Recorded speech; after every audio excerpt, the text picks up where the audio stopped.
retort. I'm not worried, I'll follow reward. You pop my head open like a gun. And pop his head open like a door.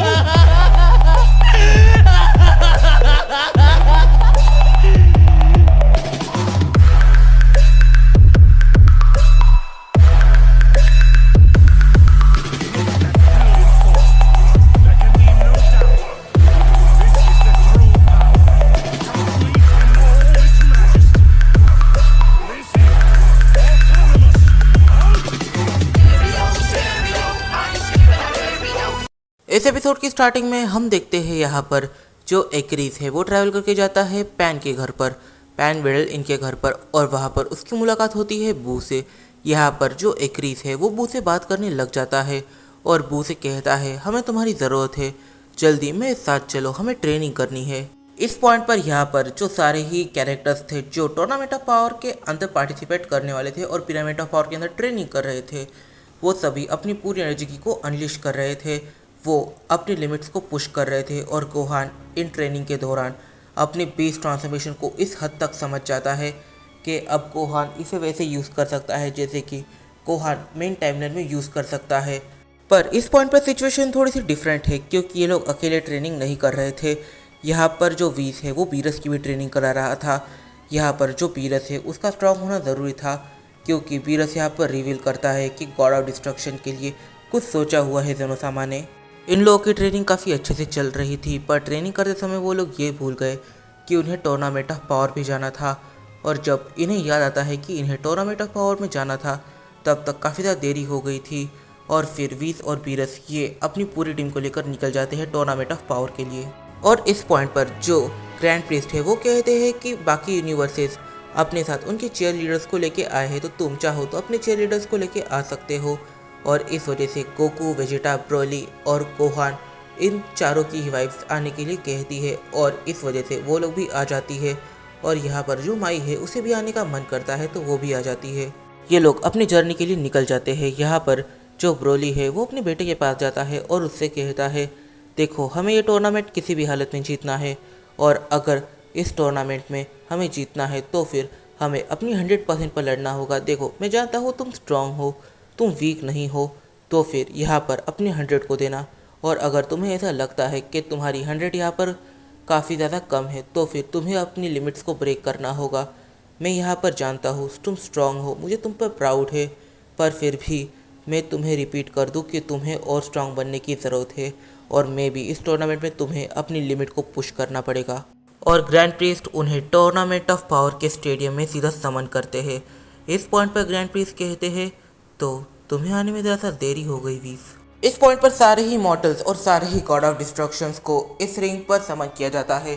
सारे ही mortals उस ring पर जाकर बैठ जाते हैं और सारे ही गॉड ऑफ डिस्ट्रक्शंस को उस रिंग पर रुकने के लिए कहा जाता है। इस पॉइंट पर ग्रैंड प्रिंस रिवील करते हैं कि यूनिवर्स 7 को यहाँ पर आने में कुछ ज़्यादा ही लेट हो चुका है और अगर वो और थोड़ा लेट होते तो फिर यूनिवर्स 7 को इरेज कर दिया जाता।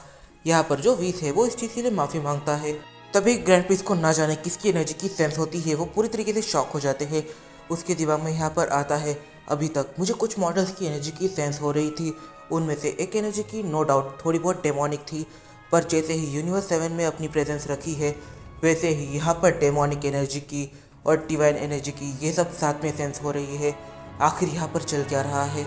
तभी यहाँ पर जो ग्रैंड प्रिस्ट है वो अपने दिमाग से बाहर आते हैं और वो वीस से बात करते हैं। वो वीस से कहते हैं वीस, मुझे ये पता है कि तुम लोग अपने अपने यूनिवर्सेस में पिरामिड ऑफ पावर को यूज़ कर रहे थे, पर तुमने पिरामिड ऑफ पावर को 2 दिन पहले ओपन किया था और फिर तुम लोग उसके अंदर ट्रेनिंग करने गए थे। इसके बारे में मैं जानता हूँ, पर वहाँ पर तुम्हारी ट्रेनिंग थोड़ी बहुत वियर्ड रही, मुझे ऐसा लगता है। इस पॉइंट पर मॉर्टल्स और सारे गॉड ऑफ डिस्ट्रक्शंस अलग अलग लोकेशन पर है और यहाँ पर जो एक कैरेक्टर है जिरेन द ग्रे और उसकी टीम यहाँ पर यूनिवर्स 7 की तरफ बढ़ रही थी। वो एकदम से एक्रिस के सामने आकर खड़ा हो जाता है। एक्रिस इस पॉइंट पर एक टाइप से अकेला ही है, उसके पीछे हर कोई स्ट्रेटजी के बारे में बात कर रहा है। एक्रिस को इन सब चीज़ों के बारे में कुछ भी नहीं पता। जिरेन उसके ठीक सामने आकर खड़ा हो जाता है और उसे ही देखने लग जाता है। जिरेन एक्रिस की तरफ देखने लग जाता है और एक्रिस जिरेन की तरफ देखने लग जाता है। जिरेन एक्रिस से कहता है तो तुम ही वो हो जिसकी वजह से ये पूरा का पूरा कॉस्मोस अब खतरे में है। एक्रिस कहता है मैंने वैसे ये सब नहीं किया है, ये खुद जेनोस का ही प्लान था, मैं यहाँ पर इन्वॉल्व नहीं हूँ।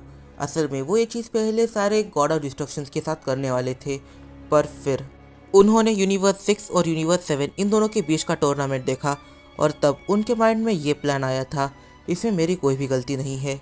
जिरेन कहता है कि मैंने तुमसे कुछ ऐसा ही एक्सपेक्ट किया था, आखिर तुम अपनी गलती को कैसे ही मानोगे। तभी गोहान की नज़र इन सारी चीज़ों पर जाती है और वो यहाँ पर एक्रिस को एकदम से पीछे खींच लेता है और फिर वो जिरेन से कहता है ओमनिक किंग खुद इस टूर्नामेंट को करवाना चाहते थे। यहाँ पर जो एक्रिस है वो बस इस चीज़ का मोहरा है और कुछ भी नहीं, तो फिर इसमें उसकी गलती नहीं है। जिरेन और गोहान ये दोनों एक दूसरे की तरफ देखने लग जाते हैं और तभी यूनिवर्स 7 और यूनिवर्स 11 ये दोनों एक दूसरे की तरफ काफ़ी ब्रूटली देखने लग जाते हैं, जैसे कि टूर्नामेंट ऑफ पावर में ये दोनों एक दूसरे को फाड़ खाने वाले हैं। तभी ब्रोली नोटिस करता है कि यहाँ पर सारे ही यूनिवर्सेस यूनिवर्स 7 को घूर घूर कर देख रहे थे और वो भी काफ़ी ज़्यादा गुस्से थे और ब्रोली समझ जाता है कि सारे ही यूनिवर्सेस अब टारगेट करने वाले हैं यूनिवर्स 7 को। यहाँ पर 11 यूनिवर्सेस वर्सेस यूनिवर्स 7 हो सकता है, तो फिर इन्हें प्रिपेयर रहना पड़ेगा।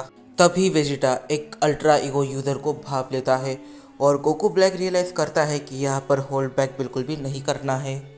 इस पॉइंट पर जो ग्रैंड प्रीस्ट है वो अनाउंस करते हैं कि सारे ही मॉर्टल्स की बैटल हो उससे काफ़ी टाइम पहले एक बैटल होगी, जिस बैटल में सारे ही गॉड ऑफ डिस्ट्रक्शंस एक दूसरे से भिड़ेंगे।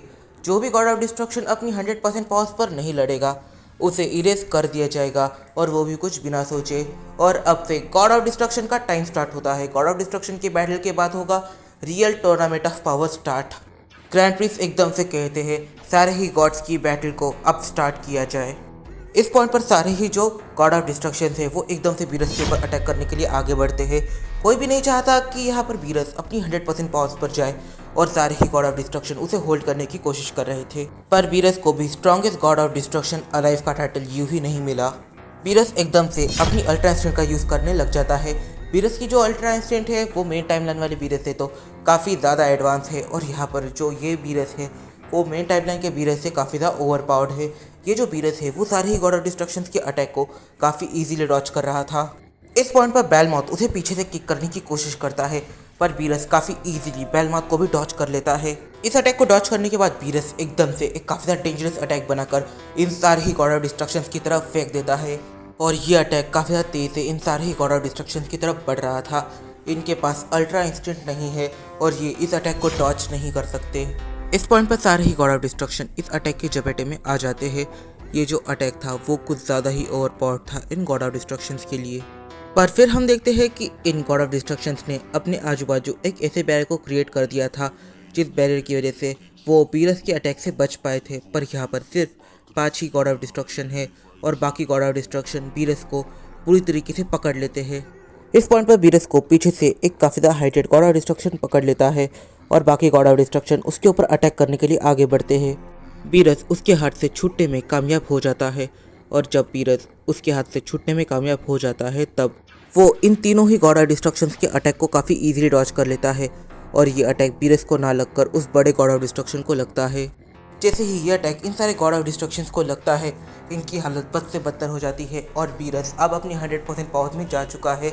अभी तक बीरस अपनी 75% या फिर 80% के ऊपर ही बैटल कर रहा था और अब बीरस अपनी ट्रू 100% पर है। वो जोर से चिल्लाता है यस एक्सलेंट, ये मज़ा मैंने कई मिलियन ईयर से नहीं लिया।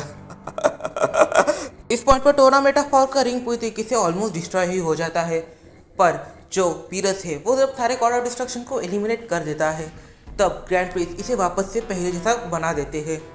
इस पॉइंट पर यहाँ पर जो गोकू वेजिटा ब्रोली है वो इस पूरी बैटल को देख रहे थे। सारे ही मॉर्टल्स इस बैटल को देख रहे थे, हर कोई शॉक हो गया, पर जो गोकू वेजिटा ब्रोली है वो लोग शॉक नहीं दिख रहे थे।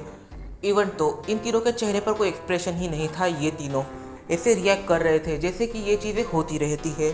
और अब सारे ही मॉडल्स को टूर्नामेंट ऑफ पावर में उतार दिया जाता है और सारे ही मॉडल्स यहाँ पर टाइम स्टार्ट होने का वेट कर रहे थे कि आखिर इनकी बारी कब आएगी। सारे ही मॉडल्स अपने लिए एक काफ़ी ज़्यादा टफ अपोनेंट ढूंढ रहे थे। कुछ काफ़ी ज़्यादा टफ अपोनेंट को ढूंढ रहे थे और कुछ काफ़ी ज़्यादा वीक अपोनेंट्स को ढूंढ रहे थे। पर हाँ, ये टूर्नामेंट ऑफ पावर हल्का नहीं होने वाला। यो तो इस वीडियो में काफ़ी सारे साउंड निकल के आते हैं। सबसे ज्यादा सवाल तो यहाँ पर ये निकल के आता है इस पॉइंट पर। ये जो वीडियो है, इस वीडियो में हमने देखा कि टूर्नामेंट ऑफ पावर ये इवेंट चालू होने वाला है और तुम लोगों को ये जो पावर स्केल है वो may be super power scale की तरह ही लग रहे होंगे, पर मैं बता दूं कि ये बिल्कुल भी गलत है। क्योंकि जब मैंने स्टोरी के ट्रू क्रिएटर से बात करी तब मैंने उससे पूछा कि जो जीरेन द ग्रे है उसकी रियल स्ट्रेंथ क्या है। तब उसने मुझे बताया कि जो इस स्टोरी का जीरेन द ग्रे है उसकी जो बेस ट्रांसफॉर्मेशन की पावर है वो मेन सीरीज के जीरेन द ग्रे की सुपर ट्रांसफॉर्मेशन के इक्वल में आती है। अगर तुम देखो तो फिर ग्रैंड पीस ने सुपर टाइमलाइन के अंदर एक ऐसे अरीना को क्रिएट किया था जो मॉर्टल्स के लिए मोर देन इनफ था। पर हाँ, गॉड ऑफ डिस्ट्रक्शन उसे इजीली तोड़ सकते थे, पर यहाँ पर जो ग्रैंड पीस थे उन्होंने ऐसे अरीना को बनाया है जिसे तोड़ना नेक्स्ट टू इम्पॉसिबल है। 12 गॉड ऑफ डिस्ट्रक्शन अपनी 100% पे बैटल करे तब जाकर उसके अंदर टूटने वाली चीज़ें स्टार्ट होगी। प्रो फ्यूचर में कुछ ऐसे कैरेक्टर्स को लाने वाला है जिन कैरेक्टर्स को देखकर तुम काफ़ी ज़्यादा शॉक होने वाले हो, और जिन कैरेक्टर्स की पावर लेवल की बात करें तो ये ड्रिप गोकू से भी काफ़ी ज़्यादा होने वाला है। हाँ, ये ड्रिप गोकू से भी काफ़ी ज़्यादा ऊपर की सीरीज़ होने वाली है। और ये रहा ये बंदा जो इस पॉइंट पर इस सीरीज़ को क्रिएट कर रहा है, इसका ट्रू राइटर। इस बंदे को रिवील करने के पीछे का रीज़न ऐसा है कि अगर इस वीडियो पर 2K व्यूज़ नहीं आए या फिर 50 कमेंट्स गलती से भी नहीं आए तो फिर इस सीरीज़ को कैंसिल कर दिया जाएगा इसके ट्रू राइटर द्वारा। और फिर आगे की स्टोरी मुझे नहीं पता है, तो फिर ये सीरीज़ यहीं पर कैंसिल हो जाएगी। तो फिर अगर इस वीडियो पर 2K व्यूज़ आ जाते हैं या फिर 50 कमेंट्स आ जाते हैं तो ये सीरीज़ कंटिन्यू होगी। तो जल्दी कमेंट कर दो गाइस। तो मिलते हैं अपनी अगली वीडियो में, और यहाँ पर मैंने ट्रू क्रिएटर को रिवील कर दिया है।